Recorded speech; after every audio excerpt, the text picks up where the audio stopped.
नमस्कार। अक्सर हमें ये एहसास ही नहीं होता कि कब हमारा स्वाभिमान अभिमान में बदल जाता है और उस अभिमान में हम दूसरों से दुर्व्यवहार करने लगते हैं, जिससे हर कोई हमसे दूर होने लगता है। कैसे? आइए जानते हैं इसे कहानी से। एक गांव में एक कुशल और अच्छा व्यापारी रहता था। उसकी मेहनत से उसे व्यापार में बहुत मुनाफा हुआ और उसने खूब धन कमाया। अपार संपत्ति को पाकर उसके मन में धीरे धीरे अहंकार बढ़ने लगा। उसके बाद से वह हर किसी से अहंकारपूर्ण व्यवहार करने लगा। इसका असर उसके परिवार पर भी पड़ा। उसे देखकर उसके घर वाले भी अहंकारी हो गए।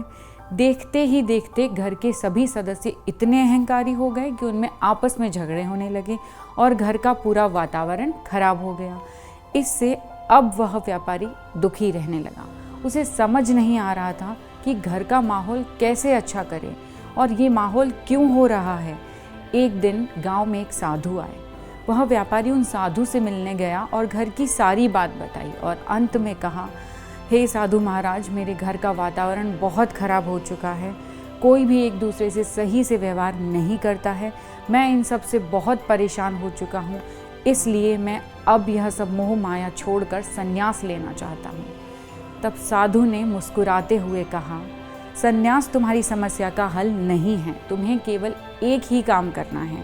तुम दूसरों के साथ तथा घर के सभी लोगों के साथ वही व्यवहार करो जैसा तुम खुद के साथ चाहते हो तथा अपने अहंकार को त्याग कर सभी से विनम्रता से बात करो। धीरे धीरे अपने आप सभी के विचारों और व्यवहार में परिवर्तन होने लगेगा।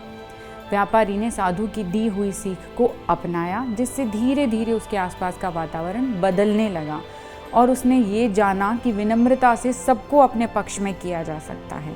तो देखा आपने, कभी भी अपने घमंड के कारण दूसरों के साथ ऐसा व्यवहार ना करें जो हमें स्वयं के लिए नापसंद हो, क्योंकि हमें जिस भी बात का घमंड है वो तो एक समय के साथ बदल जाएगी, पर बोली गई बात को बदला नहीं जा सकता है। इसलिए सभी के साथ प्यार और विनम्रता से रहें और किसी भी बात का घमंड ना करें। धन्यवाद।